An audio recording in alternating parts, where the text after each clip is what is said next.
Guerra nuclear, nesse momento, eu acredito que não vai acontecer.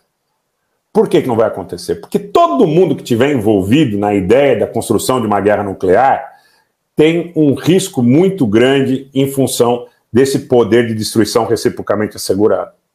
Então, eu não acredito que isso vai acontecer, tá? Só para que fique claro. Agora, certamente, não é, seria uma irresponsabilidade se eu cravasse, eu dissesse, não vai acontecer. Não vai acontecer. Não há como fazer esse tipo de assertivo, né? Não dá para ser pitonisa, gente. Não dá para adivinhar as coisas de maneira, sabe, a desmerecer qualquer tipo de contraponto. Um abraço para o Márcio Almeida. Obrigado, Márcio. Obrigado pelo prestígio. Um abraço para o Marcelo Costa e para Recife, que nos acompanha. Muito obrigado. Olha, tem muita coisa chegando. Eu vou, naturalmente, na medida em que filtrar e aferir a veracidade ou a potencial veracidade das informações, compartilhando no Telegram, no Twitter. E, nesse momento, quero dizer o seguinte. Os satélites da NASA confirmam que a parte central da Ucrânia está em chamas, incluindo Odessa, Bakhmut, Slaviansk e Kramatorsk. Eu vou repetir essa informação, que vem com imagens, tá? Que vem com imagens. Os satélites da NASA confirmam que a parte central da Ucrânia está em chamas nesse momento, incluindo Odessa, Bakhmut, Slaviansk e Kramatorsk. Isso dá uma ideia da dimensão do ataque que está sendo realizado e cujo objetivo é enfraquecer a contraofensiva ucraniana. Nesse momento, também vários canais repercutem o fato do PMC Wagner lançar ataques em Bakhmut após poderosas e concomitantes chegadas em torno de Chasiv Yar, aonde as tropas ucranianas concentram seus efetivos para essa tentativa de avançar em direção a Bakhmut. O Johan diz aqui, a mídia tradicional nunca mostra o real alcance dos ataques russos. A mídia tradicional, em geral, é muito pobre, não é, na repercussão das notícias, né? Independente dessa questão de lado, em geral, essa mídia tradicional, ela tem sido, de alguma forma, refém da própria limitação. O que está acontecendo com esse perfil de trabalho que a gente faz é que a gente tem uma facilidade no aspecto temporal, né? Sem muita burocracia. E eles têm todo um ritual, uma burocracia. E, claro, também tem aspectos positivos, né? De operação, de logística. A gente sabe, também nós não podemos subestimar. Mas é uma outra capacidade de compilar dados, né? Denis Dourado, boa noite. O Denis diz aqui, Rogério, há número de quantos mortos civis em Kiev nos últimos dias? Impossível, Denis, eu não consegui, eu falei sobre isso mais cedo na live, essa questão dos números é muito difícil, eu não consigo te dizer. Ana Maria Silva, boa noite. Rogério, você acha que com as eleições dos Estados Unidos, se deixar de haver apoio à Ucrânia por parte deles, você acha que a Europa sozinha faria frente aos russos? Talvez até com envolvimento militar? Não, eu acho duas coisas aí, principalmente, tá? Eu acho que uma vitória, eventualmente, dos republicanos, de uma hora para outra, não mudaria o curso da guerra.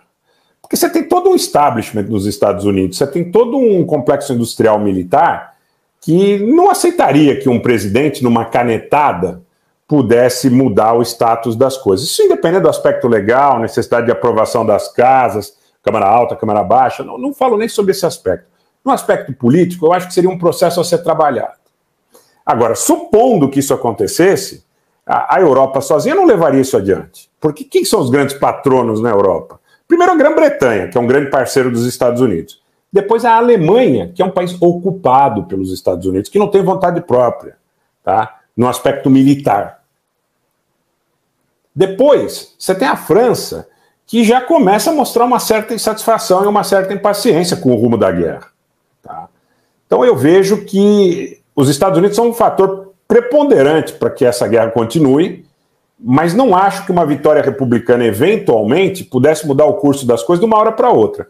Pode ser uma construção, tá? Mas não acho que isso seja uma situação inexorável de uma hora para outra, com canetada. Bruna Marques Esteves Vieira, boa noite. Rogério, a contraofensiva ucraniana pode ser pesada? Eu creio que sim, Bruna. E vou dizer por quê. Eu vejo que estes ataques, eles visam o quê? eles visam diminuir a capacidade dessa contraofensiva de estabelecer grande dano. Tá? E o que é diminuir essa capacidade de estabelecer grande dano? É não permitir que haja respaldo de defesa aérea, porque vamos supor, gente, vou tentar traduzir de uma forma mais clara. Você vai caminhar com blindado, você vai caminhar com infantaria em direção, por exemplo, a Bakhmut, ou em direção a Zaporizhia, ou no Dnieper, enfim. Você vai no próprio Donbas, você precisa de uma cobertura aérea que falta em grande quantidade e qualidade hoje para os ucranianos. Então, qual é o seu maior, vamos dizer assim, seu maior escudo, sua maior segurança, em termos, tentar numa linguagem bem trivial, bem corriqueira? Guerra eletrônica, defesa aérea. Tá? Porque aí, se os russos tentarem, por intermédio da sua aviação de guerra, utilizando eventualmente até helicópteros de ataque, atacar essas concentrações de tropas ucranianas, eles seriam aniquilados pela defesa aérea. Por isso, os russos parecem, primeiro hoje, estarem empenhados em destruir parte dessa capacidade de defesa aérea e os centros logísticos. Tá?